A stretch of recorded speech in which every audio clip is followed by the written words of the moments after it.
స్వస్థత, గొప్ప స్వస్థత అనండి. యోహాను సువార్త 11వ అధ్యాయం మొదటి నుంచి చదువుదాం. మరియా ఆమె సహోదరి అయిన మార్త అనువారి గ్రామమైన బేతనియాలోనున్న లాజరు అను ఒకడు రోగి ఆయను. ఈ లాజరు ప్రభువునకు అత్తరు పూసి తల వెంట్రుకలతో ఆయన పాదములు తుడిచిన మరియకు సహోదరుడు. అతని అక్క చెల్లెండ్రు, ప్రభువా, ఇదిగో నీవు ప్రేమించువాడు రోగి అయి ఉన్నాడని ఆయన యొద్దకు వర్తమానము పంపిరి. యేసు అది విని, ఈ వ్యాధి మరణము కొరకు వచ్చినది కాదు గాని. ఈ వ్యాధి దేని కొరకు వచ్చింది కాదంట, మరణం. అసలు వ్యాధి ఎందుకు వస్తుంది? పొరపాటు వల్లే వస్తుంది. మనం చేసుకునే పొరపాటు వల్లే వస్తుంది, లేక పితరుల శాపాల వల్ల వస్తుంది, ఎవరో చేసిన పొరపాటు వల్ల కూడా వస్తుంది. సో వ్యాధులు అనేక రకాలుగా వస్తాయి. మన పాపాల వల్ల తెచ్చుకునేవి, మనము శుభ్రంగా లేకపోవడం వల్ల, పాపం వల్ల వస్తాయి, ఇతరుల తప్పుల వల్ల కూడా వస్తాయి, రకరకాల విధాలుగా కూడా వస్తాయి. అయితే ఎలాగైనా రాని దగ్గరికి వచ్చి మరి ఎవరికి చెప్పుకోను సమస్య అంటే నేను చెప్తాను. జగత్ పునాది వేయక మునిపే వధింపబడిన, అంటే మనం పాపం చేస్తాం, పొరపాట్లు చేస్తాం, ఇబ్బందులు అవుతాయి, అన్నీ జరుగుతాయి. అయితే ఈ అన్నిటికి పరిష్కారాన్ని ఆయన తర్వాత చేశాడా, ముందు చేశాడా అంటే దేవుడు పరిష్కారాన్ని ముందు చూపించి తర్వాత సమస్యనిచ్చాడు. కాబట్టి నీకు సమస్య ఉందా, ఆ సమస్యతో పాటు నువ్వు పరిష్కారం కూడా పట్టుకురాని చెప్తాను నేను. So there is a solution. అంటే ఈ భూమి మీద రాబోయే ప్రతి కష్టానికి దేవుడు ముందు ఏం పెట్టాడు, పరిష్కారము పెట్టిన తర్వాత కష్టాలు. అందుకనుకోండి, మీకు శోధింపబడిన దానికంటే ఎక్కువ అది రాదు, లేదు. నీకు తలమించిన సమస్య ఈ భూమి మీద లేదు. ప్రతి దానికి పరిష్కారం ఉంది. మీ వ్యాధి మరణము కొరకు వచ్చినది కాదు. This sickness is not unto death. యాక్చువల్గా వాళ్ళు చెప్పినటువంటి వ్యాధి చనిపోయే వ్యాధి, చచ్చిపోతాడు ఈ వ్యాధి వస్తే అని యేసుప్రభు వారికి వర్తమానం పంపించారు. అప్పుడు ఆయన ఈ మాట మాట్లాడుతున్నాడు. అందుకే దేవుని వాక్యం ఎందుకు తెలుసుకోవాలంటే, నీకు ప్రపంచం ఒక మాట చెప్తుంది, నీ తల్లిదండ్రులు ఒక మాట చెప్తారు, నీకు నువ్వే ఒక మాట చెప్పుకుంటావు, స్నేహితులు ఒక మాట చెప్తారు, దేవుడు ఒక మాట చెప్తాడు. You know that God gives you a word.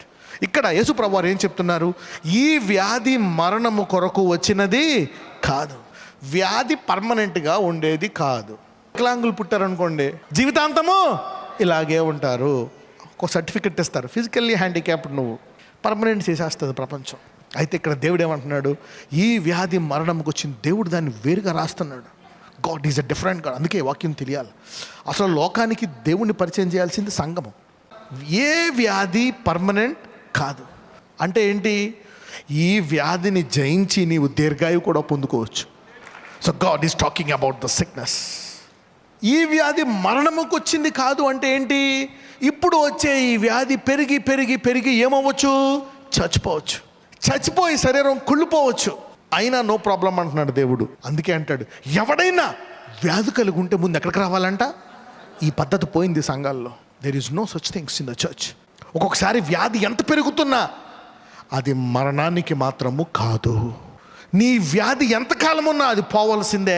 అది ఎంత పైకి వెళ్ళినా, ఎంత ఎదిగినా అది బయటికి రావాల్సిందే. ఈ సంవత్సరము దశాబ్దము ఈ అద్భుతాలు మీరు చూచుదురుగాక. So you have to see such things. That's what God is talking about sickness. వ్యాధి అనే దాని గురించి 100 రకాలుగా చెప్తున్నారు, కనుక దేవుడు ఒకటే మాట చెప్తున్నాడు, ఈ వ్యాధి మరణమునకు వచ్చినది కాదు అంటే ఏం చెప్తున్నాడు, ఈ వ్యాధి నీ వివాహానికి అంతము కాదు. చాలామంది పెళ్లి చేసుకోరు. ఎందుకు? కొంతమందికి యూట్రస్ ఉండదు, కొంతమంది పురుషులు పెళ్లి చేసుకోలేరు. ఎందుకంటే వ్యాధి అనేది నేను పరిమితి చేస్తుంది. పరిమితి అనండి, పరిమితి అంటే లిమిటేషన్స్. కొన్ని పనులు చేయలేవు నువ్వు, limitations. Sickness will limit you. ఈ వ్యాధితోటి నీకు భవిష్యత్తు ఉండదు, ఇక నువ్వు చేయలేవు. మీరు ఆర్మీలోకి వెళ్ళారనుకో, షుగర్ ఉందనుకో, ఏం చేస్తారు తెలుసా మీకు? సాధారణంగా ఆర్మీలో 42 సంవత్సరాలకు రిటైర్మెంట్ ఇస్తారు. ఒకవేళ 35 ఏళ్ళకి నీకు షుగర్ వచ్చిందనుకో, ఏం చేస్తారు తెలుసా? రిటైర్మెంట్ ఇచ్చేస్తారు. అదే నువ్వు క్రైస్తవుడు అనుకో, ఒక వారం టైం ఇవ్వండి సార్, ప్రార్థించుకుంటావు, నార్మల్ వస్తుంది.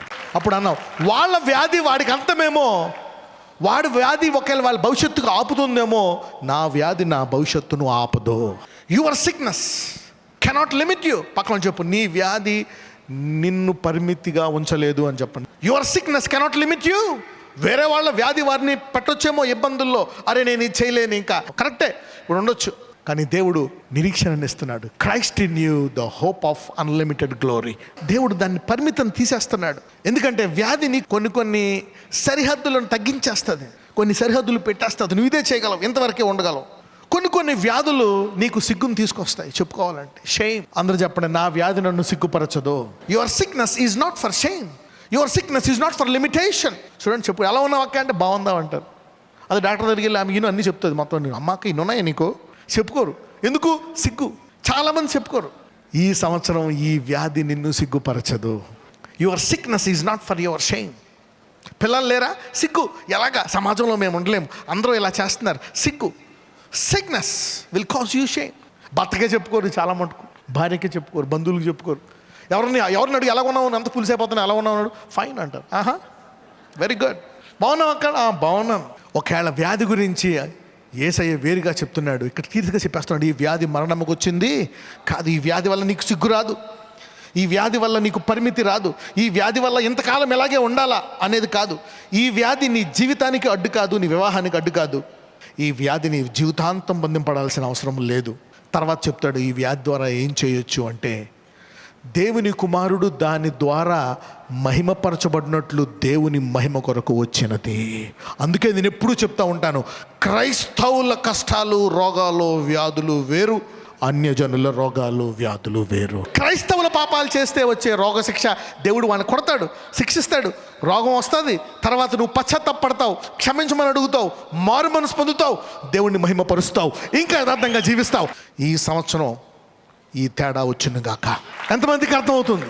నువ్వు ఉంచుకుంటున్నావు అంటే ఈ బైబిల్ యొక్క దేవుని మాట నువ్వు వినటంలే. No your God. ఈ వాక్యాన్ని ఎందుకు ఇచ్చాడో తెలుసా? అవతల లోకం వాళ్ళు ఈ దేవుడిని ద్వారా తెలుసుకోవడం. కరెక్ట్, రాగం రానే. నా రోగాలు వేరు. నా దేవుడి రోగం విషయం ఏం మాట్లాడుతున్నాడు? ఇది మరణంలోకి వచ్చినది కాదు, ఇది జీవితాంతం ఉండేది కాదు, ఇది నన్ను సిగ్గుపరిచేది కాదు, ఇది నా వివాహాన్ని ఆపదు, నాకు పిల్లలు పుట్టకుండా, నన్ను బందీ పడకుండా ఇక నేను ఎప్పుడూ కూడా ఈ కర్ర పట్టుకున్నాడు వాళ్ళ, ఈ వీల్ చైర్ పట్టుకున్నాడు వాళ్ళ, నేను మెట్లు ఎక్కకూడదు. కొన్ని ఉంటాయి. కానీ దేవుడు చెప్తున్నాడు, దాని ద్వారా నేను మహిమ పొందుతాను. ఈరోజు ఏ బలహీనత నీ జీవితంలో ఉందో అది మరణానిక, జీవితాంతం ఉంచుకునేదా, పితరుల ద్వారా వచ్చిందా? కొన్ని రోగాలు నీ వల్ల కాదు, ఇబ్బందులు ఎవరి వల్ల వస్తాయి? వేరే వాళ్ళ వల్ల రావచ్చు. They may come through other things. వేరే వాళ్ళు చేయడం వల్ల నీకు రావచ్చు. అయినా ఎలా నువ్వు తప్పు చేసుకోవడం వల్ల కూడా నువ్వు వచ్చిందేమో. ఆయన నిశ్చయముగా నీ రోగములు భరించాడు, నిశ్చయముగా నీ పాపాలను భరించాడు. ఆయన మహా కనికరము గలవాడు, నిన్ను క్షమించి నీ రోగములన్నిటినీ స్వస్థపరచేవాడు, నీ ప్రవర్తనలో బాగు చేయవాడు. నువ్వు అడగాల దేవుణ్ణి. ఎవరైతే నీ బలహీనతల విషయమై ప్రార్థిస్తారో అవి కొంతకాలానికి అంతమైపోతాయి. చాలామంది ఎందుకు అలాగే జీవితాంతం దానికి బానిసత్వం ఉంటారని దాని విషయమై వారు ప్రార్థించారు. నీ కోపం ఎక్కువ, నువ్వు తెలుసుకోవాలా, లేకపోతే అది పోదు.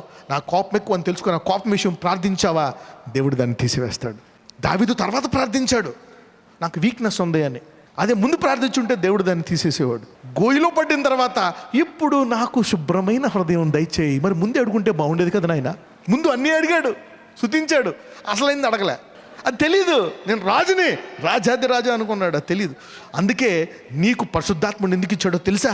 నీ బలహీనతను నువ్వు గుర్తుపట్టి దాని విషయమై నువ్వు ప్రార్థిస్తే గోతులో పడి తర్వాత కీర్తనల 51 ప్రార్థన చేయకుండా నిన్ను కాపాడుతుంది. You see that now.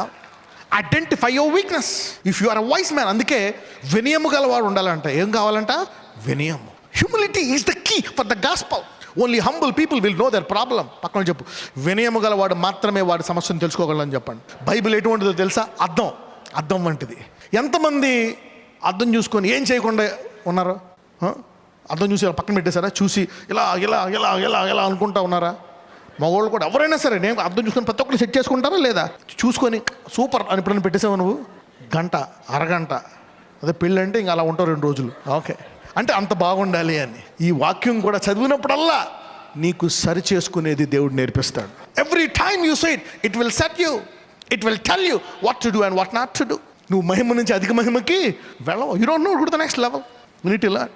ఈ సంవత్సరము చెప్పండి, నా సమస్యలు, నా ఇబ్బందులు, నేను తెచ్చుకున్న పాపాల వల్ల వచ్చే కష్టాలు, ఇతరుల వల్ల వచ్చిన కష్టాలు, నేను తెచ్చుకున్న రోగాలు, నా బలహీనత వల్ల వచ్చే కష్టాలు, ఈ అన్నిటి ద్వారా దేవుని మహిమ బయటకు వచ్చింది గాక.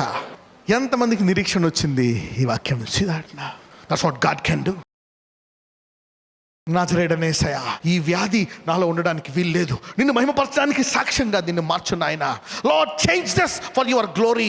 ఇదిగో నా భర్తకి ఈ దురలవాటు ఉంది, నా పిల్లలకి ఇది ఉంది. Lord, change it. I don't want shame anymore. ఇది ఎవరు చేసిన అయి ఉండొచ్చు, కానీ ఇది నీ మహిమార్థమై వచ్చిందని నీ వాక్యం చెప్తుంది. అనేక రకాలుగా నేను అనుకుంటున్నాను, ప్రజలు అనేక రకాలు అనుకుంటున్నారు, కానీ ఈ వాక్యం చెప్తుంది ఇది నా మహిమార్థమై నేను మహిమపరచడానికి వచ్చింది. దేవుడు చెప్తున్నాడు, ఈ వ్యాధి దాని కొరకు కాదు. జీవితాంతము నీ కొడుకు ఇలా ఉండడు, జీవితాంతము నీ కూతురు ఇలా ఉండదు, జీవితాంతము నీ పరిస్థితి ఇలాగే ఉండదు. నీ వృద్ధాప్యమందు కూడా నీవు ఆరోగ్యముగా ఉంటావు. నజరేయుడైన యేసు నామమున ప్రార్థిస్తున్నాము తండ్రి, ఆమేన్.